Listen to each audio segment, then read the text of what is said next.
This is a place for authenticity. This is a place for you to be honest. This is a place for you to be unfiltered, raw, difficult and real. Conversations about our experiences as members of the Black community, and to normalize, the mental health. We may talk sideways in the barbershop. We talk at the bar, but most times we talking shit, and we not talking real. Because when I get cats in the office, I'm hearing the shame, the fear, and the dread. Welcome back to Conversations for the Culture. As you know, we are working on a healing series.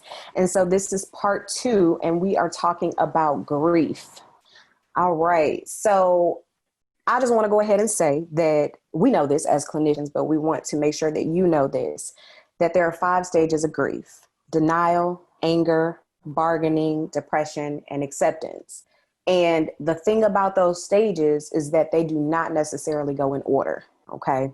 So each person handles grief differently, and it looks different, depending on the individual. So you might start with anger and then move to depression or denial. So again, those are the 5 stages, but they do not move in order.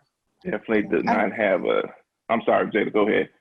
No, go ahead. I was going to say that's just a good point to recognize. I think sometimes people feel like when they go through the stages of grief, or when they experience grief or the feeling of loss, they feel like they have to react a certain way.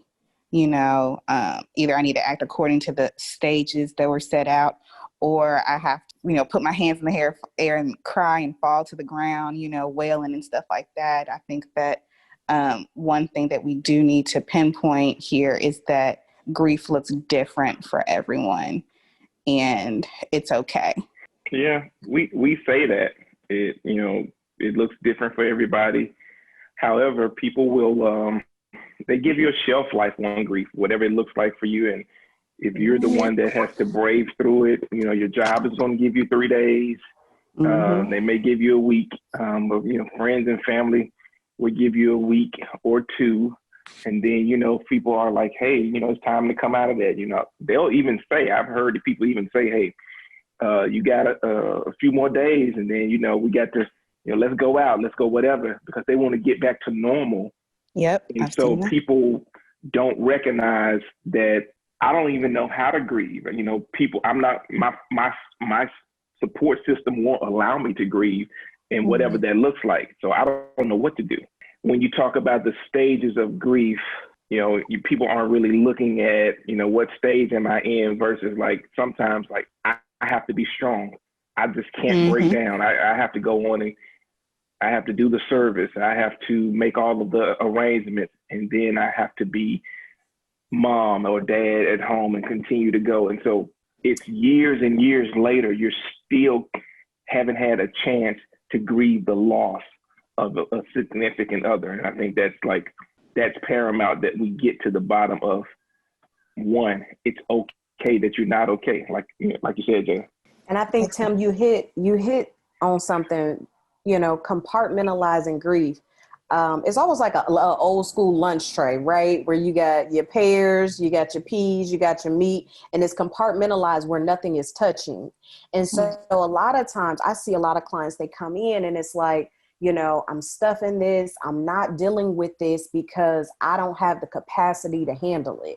And so, it's okay to compartmentalize things as long as we go back to it. But the problem is people don't go back to it. Well, why? Well, life, again, like you said, I'm a mom, I'm a dad, I got to work, or I got to make these arrangements. And then they don't go back to it. And then it's still lingering in the background for years and years and years, Yeah, I was going to say until life makes you come back to it. And Absolutely. That's usually when things pop up, and that's when you'll get the statements like what Tim was saying, where people are kind of judging, like, you should be over that by now, or, you'll be okay. That's when you start to get that stuff. So I think that's the hardest part is, with grief and having to push on, because society says we have to push on and get back to what the normal life. But we don't realize that we have to accept that our life of what we thought was normal before this loss is not going to actually life is not actually going to look like that moving forward. And that's okay. And we can learn to adapt eventually. but that adaptation period may take time. Exactly. And another layer to that, Jada, is, that's your support system, that's your world, that's your job. But then sometimes it's you, it's clients don't want to sit with that uncomfortableness. I hear you say that a lot, Vic, that the uncomfortableness, uncomfortable feelings, I don't want to feel that. And so I do all these things. I stay at work longer, or I get entangled with other distractions, right? To keep this grief off my mind. And so like you're just kicking the can down the road, like Jada said, until life, places its hands on you. Right. And I see so many clients, and they literally, are in this space. And I know, because I've been there myself, I've dealt with a lot of grief. And it's like, I can't deal with this. No, I don't want to be uncomfortable because I'm human and I like instant gratification, right? But I also don't feel that I can open this box and be okay.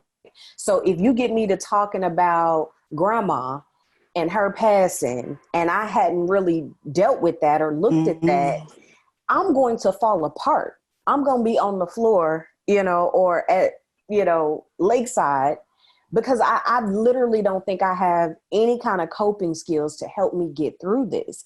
And so then there comes the avoidance. I'm just not going to talk about it at all. Yeah. Mm-hmm. Well, that malignant way of dealing with things, it tends to, I'm not going to share grief. I'm not going to show this emotion. Maybe it makes me feel weak or look weak. And when I do that, some other things start to happen where, it starts to come out in other ways. So I don't want to show you this side of me. So I have to be stoic all the time. I lose a sense of being able to relate and connect. I saw this a lot when, growing up with my folks, that I never saw my dad cry or anything like that. I actually never saw my parents, be intimate. But the flip side to that was, I never saw, they never argued, but I never saw them intimate. And so I only saw my mom cry when my dad passed. And that freaked me out. Like, this was the first and probably the only time I saw my mom cry is when she lost my dad. And that was like, wow, like you've been carrying all of this. You felt that you had to carry this all of your life.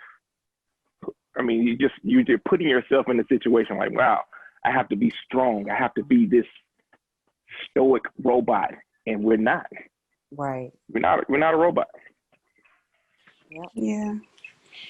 So I guess, how do you get to a place where you allow yourself to feel? Because like you said, some people don't necessarily have the coping skills or, know how to properly allow themselves to grieve. And, sometimes one loss, I guess dealing with it requires a different approach to grief versus another one.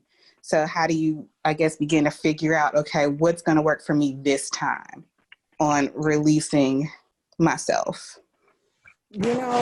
Like for myself and for a lot of my clients, I recommend a lot of local churches offer grief groups, and they host them, and you can go, even if you don't say anything, it helps to normalize that grief is a part of life, right? Mm-hmm. And everybody is dealing with grief. And I think that I'm going to come back to this, but I also want to say the thing about grief is not always about a person, right? So imagine if you worked on a job for 5 or 10 years and you love it, and all of a sudden they downsize and you lose your job. Mm-hmm. Now there is grief from the loss of this job, right? If a relationship ends, you are grieving over the loss of this relationship. And so it's not just death, so grief shows up in so many ways, in so many forms. And so, even if it's a pet, it's like, oh, you're grieving, right?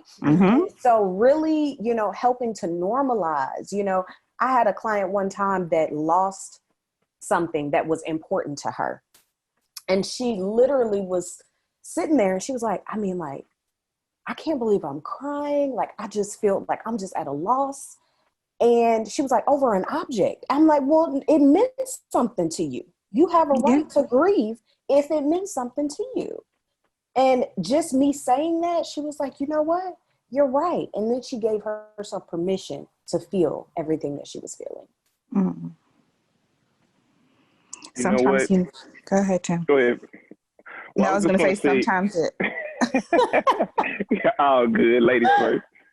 I was just going to say sometimes that's what it takes. Like somebody bringing it to your forefront and just saying it's okay to feel the way that you feel. Sometimes we need that validation. Well, I recommend to clients that grieve in increments. You know, allow yourself to feel and process in increments. You know, so I'll tell clients often, you know, we're going to process 3 times a day, just like you're taking medication, but we can do it in 10-minute intervals. And so in those 10 minutes, if you need 10 minutes to cry, 10 minutes to scream, 10 minutes to journal, 10 minutes to do deep breathing, 10 minutes to just get lost in video and laugh, whatever that processing is for you, start the process. Do it 3 times a day because you want to get it out. You want to be able to normalize that, hey, I lost a significant person or thing in my life, and I am not doing well with it. That's okay. I mean, I want to normalize that because too often I will say, the longer you attempt to, you know, keep your Superwoman, Superman face on, and you know that didn't impact me. Oh, it's going to come out. It's definitely going to come out. So allow yourself to grieve and process your emotions in increments. And Tim, I really like that. I mean, I love that intervention of, you know, scheduling time, carving out time to process, right? To sit with whatever it is you need to sit with. Definitely helps. And if, you know, 10 minutes is too long, cut it down to 5 minutes. Just as start long as somewhere. You're doing something. Yeah, just start somewhere. As long as you're doing something, because we have to think about it, guys. Which we started this series because we're in the holiday season. And there's a lot of people that are not going to want to be around family. They're not going to want you to come out. They're not going to, you know, they're going to be in a depressed state just because they've lost loved ones during the holiday season. Yeah, and you know what? Not just lost them. Think about COVID. Think about, I know for myself, like Thanksgiving is my favorite holiday.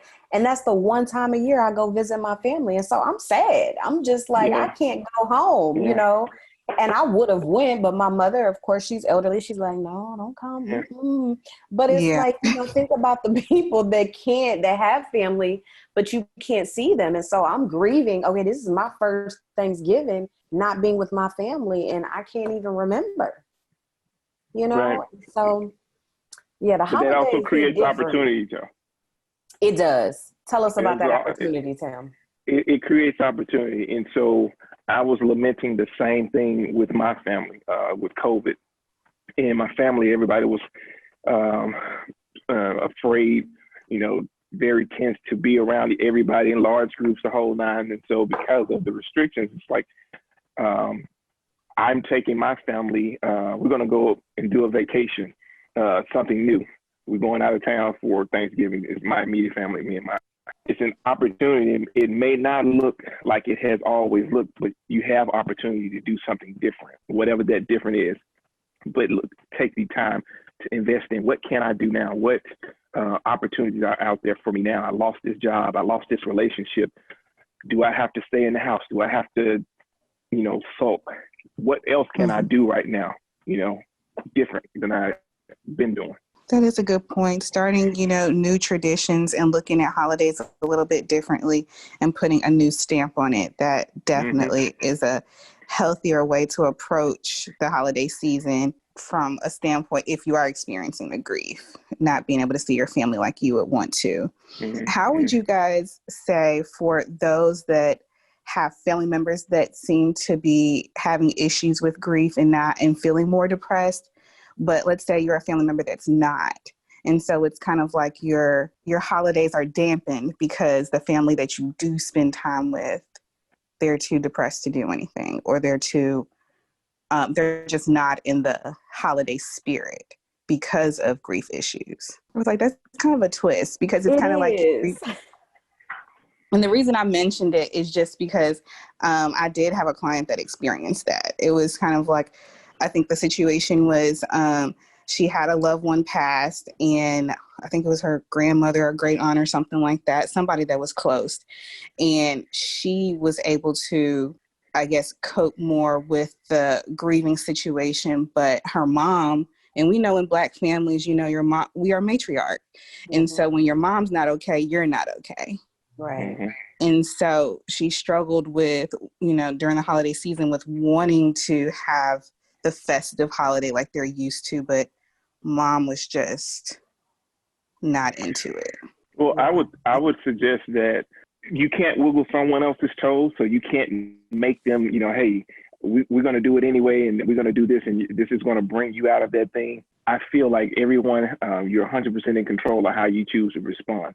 So mom, I don't want to see mom suffer. I don't want to see mom in pain. But if mom is grieving and she's not ready, I don't have to make that my narrative. And I know that kind of sounds kind of selfish or whatever, but I don't have to let that narrative become mine.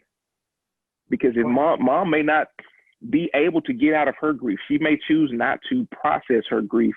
And that may be something mom wants to carry. And so is that something, again, we've talked about generational curses, which is also, you know, something we talk about with learned behavior. Right. So if mom chooses not to process sometimes, how do you then carry on?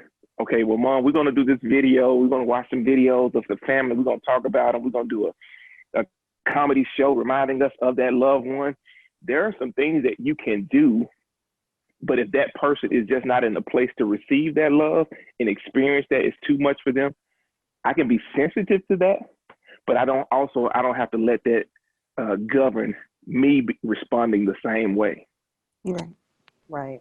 Yeah, she could still have the dinner, you know, have the dinner, invite family, those who want to come, let them come and participate, and take mom a plate, you know? Yeah. That's what mama really wants. I'm just playing. Exactly. we want that plate now. Yes. So yeah, grief is tough, but again, like anything else in life, we can put in the work. We can make some plans, start doing something about it, right? We don't and have another to just point I sit do with want to it. make too, if you do notice it going to a point where you begin to experience more depressed thoughts, you know, or thoughts that you're like, okay, I ain't never thought about that before, like wanting to hurt yourself or something like that. Those are definitely telltale signs that you don't need to be alone and that you do need to definitely seek therapy. Exactly. Yeah. I think that sometimes the holiday season can be lonely, especially with COVID. And it's very important that we kind of check in with ourselves. And when we're not okay, like we said, our theme is it's okay not to be okay. Start using those resources. Right. And check on your strong friends. Check on your strong friends. Exactly. Well, guys, this has been a needed series to tackle, and I think we have some more dealing with healing in this special season, holiday season. Let me give a resource. For grief. For those of you that are readers and you want to pick up a good book, it's a book by Megan Devine called It's Okay That You're Not Okay. You can find it on Amazon. It's relatively reasonable. Really good book to check out if you're interested in learning more about grief and how it's manifesting in your life. Exactly. Well, as always, guys, be seen, be heard, and be understood. We're out. My name is Tim Terry.